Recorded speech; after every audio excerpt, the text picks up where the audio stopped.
Railway के बगल में BS आयुर्वेदिक कॉलेज है।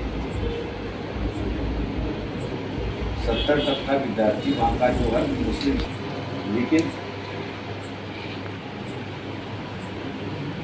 सोशल कार्यक्रम के माध्यम से माहौल जो है वो खराब करने की कोशिश की, बिगाड़ने की कोशिश की।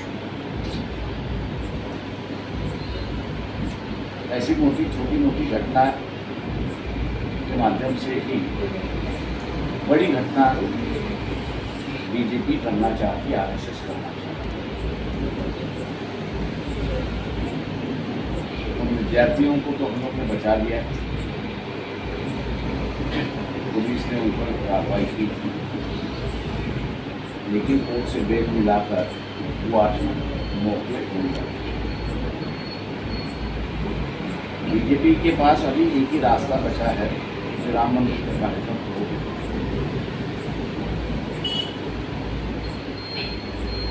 अब उनके पास कोई रास्ता बचा नहीं, अब उनके पास एक ही रास्ता बचा है, और वो ये है कि दंगों का रास्ता। मैं ये मान के चलता हूँ कि पिछले 9 साल में मुस्लिम समाज ने काफ़ी झेला है, अत्याचार झेला है। मैं इतना ही कहूँगा कि 2 महीने बाकी है इस अत्याचार को।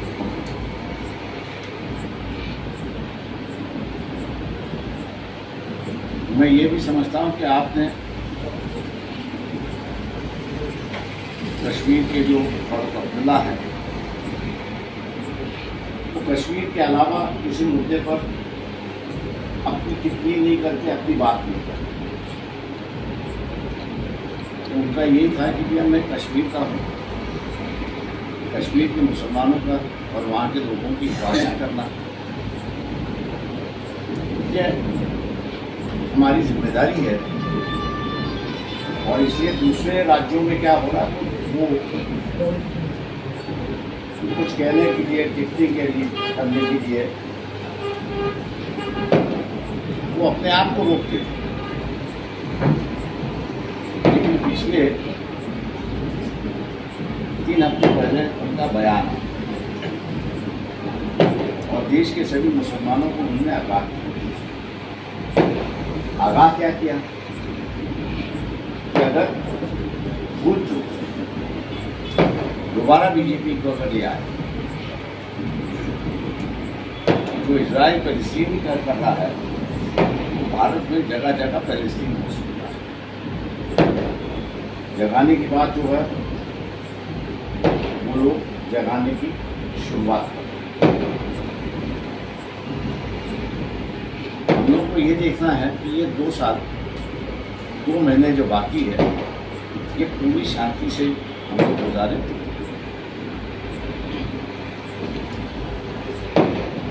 छेड़छाड़ी करने की कोशिश हो, मस्जिदों के माध्यम से हो, कुरान से माध्यम से हो, अल्लाह के माध्यम से हो, या लड़कियों के माध्यम से खुराफत निकालने की जो है वो कोशिश हो। लेकिन जैसे 9 साल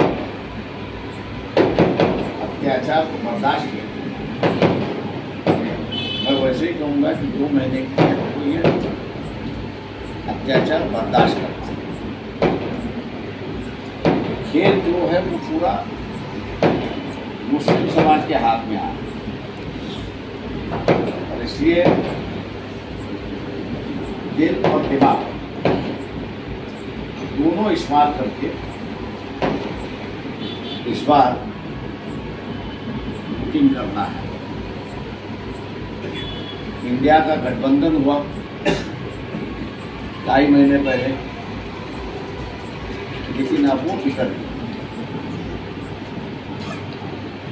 हम लोग जो आए थे इकट्ठा हो गए और टूट गए, उनको ही हम लोग कोसेंगे। ये हमारी ख्वाहिश थी, मुसलमानों की ख्वाहिश थी कि ये इकट्ठा है, हम इनको वोट दें और इनको हराएं। आपकी बात सही है ना, उसमें कोई गलत है ऐसा मैं नहीं मानता। आपकी सोच गलत है तो बिल्कुल आपने एक सही रास्ता बताने की कोशिश की है तो विफलता होगी, तो इसको हराने में आसान हो जाएगी। लेकिन इसका जो रिंग मास्टर है राजनीति का, ये नरेंद्र मोदी। अब ऐसा है कि रिंग मास्टर जो है, चाहे कोई भी जानवर शेर भी हो तो उसको नचाता है। अब इस रिंग मास्टर के अंदर हाथ में जो है प्राइम मिनिस्टर की कुर्सी है, सभी डिपार्टमेंट उसके पास है। उस डिपार्टमेंट का इस्तेमाल करते हुए वो एक डर और एक खौफ नेताओं में और पार्टियों में निर्माण कर रहा है। सवाल ऐसा है कि अगर नेता पर आंच आए तो वो झेलने के लिए तैयार है, लेकिन नेता के परिवार पर अगर आंच आए तो हम लोग सबकी बात होती है कि भैया ये पहला परिवार बचा, और इसलिए मोदी ने सबके सामने, अगर आप हमारी बात नहीं मानते हो तो आपका परिवार जो है उसको दुखी कर दूंगा, अंदर डाल दूंगा, इसलिए आप हम जो कहते हैं वो मान। मोदी जी की ख्वाहिश है कि हर अलग अलग लड़े।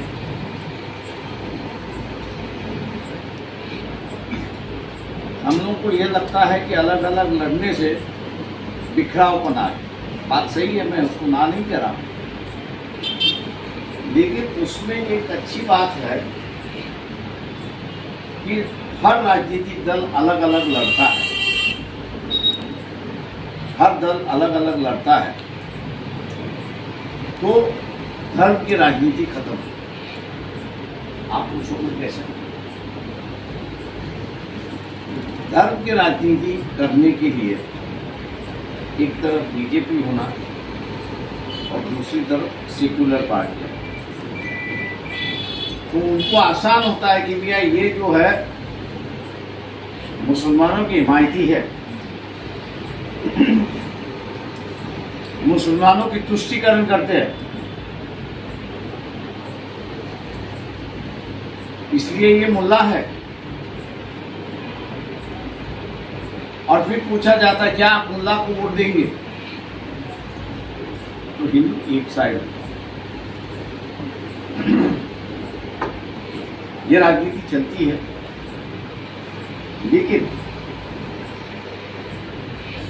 जिस तरह से अलग अलग पार्टियों के मोदी कह रहा है कि आप इकट्ठा मत लड़िए, अलग अलग लड़िए, तो अलग अलग लड़ने से कांग्रेस का कैंडिडेट हिंदू होगा, एनसीपी का कैंडिडेट हिंदू होगा, शिवसेना उद्धव ठाकरे का कैंडिडेट हिंदू होगा, वंचित बहुजन आघाड़ी का भी कैंडिडेट हिंदू होगा। तो 4 हिंदू कैंडिडेट हो गए और एक बीजेपी का कैंडिडेट, वो भी हिंदू।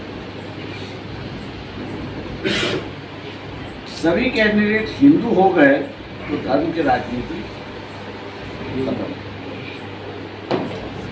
धर्म के राजनीति के लिए कोई जगह नहीं, क्योंकि उसमें से एक किसी को आप नहीं कह सकते कि ये मुल्ला है। एक बात हो गया, लेकिन बाकी के 4 बच्चे को, इसलिए धर्म की राजनीति वहां पर खत्म हो गई। वहां फिर आती है समाज की राजनीति। जिस समाज का उम्मीदवार है वो समाज अपने उम्मीदवार के साथ जाएगा, और जो उम्मीदवार अपने समाज को काटते हुए दूसरे समाज के वोट लेता है उसको आप पर नजर रखिए। उसको आप पे नजर रखनी है कि यह कौन काट रहा है। अपने समाज के तो वोट ले रहा है, लेकिन दूसरे हिंदू समाज का वोट कौन ले रहा है, उस पे नजर आपको रखनी है। दूसरी बात, मुसलमान जो है वो इस बार मुसलमान होके ही मतदान करना। मैं तो कांग्रेस हूँ, मैं एनसीपी हूँ, मैं फलाने का हूँ, मैं धमकाने का हूँ, मैं धमकाने का हूँ, तो आप भी बच गए। जो हम लोग चाहते हैं कि मुसलमान पटे ना, वो इस बार मुसलमान की तरह वोटिंग करे, वो जो है मुसलमान की तरह वोटिंग करे, लेकिन वो दूसरे समाज के भी वोट ले रहा है और सबसे आगे है, सबसे आगे है। अगर उसको हम लोग ने वोट दे दिया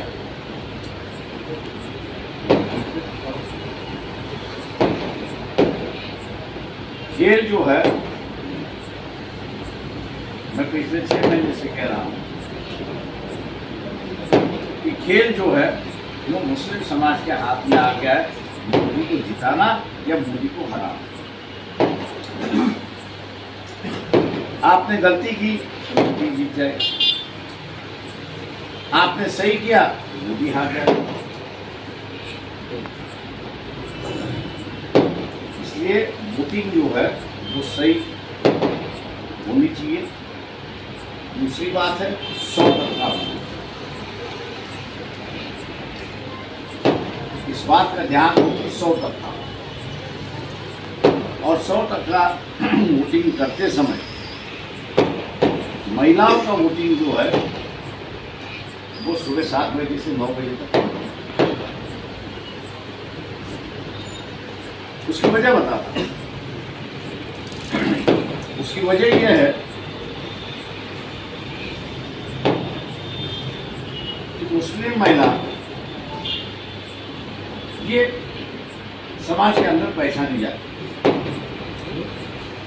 आरएसएस बीजेपी का एक अच्छा फंडा,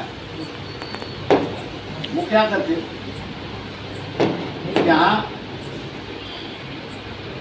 पोलिंग बूथ और जहाँ पर मुसलमान समाज की पोलिंग बूथ है वहाँ पर वो अपना आदमी बाहर रखते, वो कुछ करता नहीं, वो खड़े रहता, मोबाइल लेके खड़े रहता, और मोबाइल लेके खड़े होने से मुस्लिम महिला जब वोट पर आती है तो उसका वो लाइव अपने वॉर रूम में भेजता है, बीजेपी के वॉर रूम में भेजता है, बीजेपी के आईटी सेंटर में भेजता है, और वहां से फिर प्रचार शुरुआत होता है। देखो तुम कितने नालायक, वो मुसलमानों को गाली नहीं देता वहां, वो कहते हैं यार तुम कितने नालायक हो, जो कोई कितना अच्छा मुसलमान है कि वोटिंग को जा रहा है, तुम साले गधे हो कि वोटिंग को भी नहीं जा रहे। इसको गधा किया आपने, तो पहले भाग के जाएगा कि वोटिंग करने का।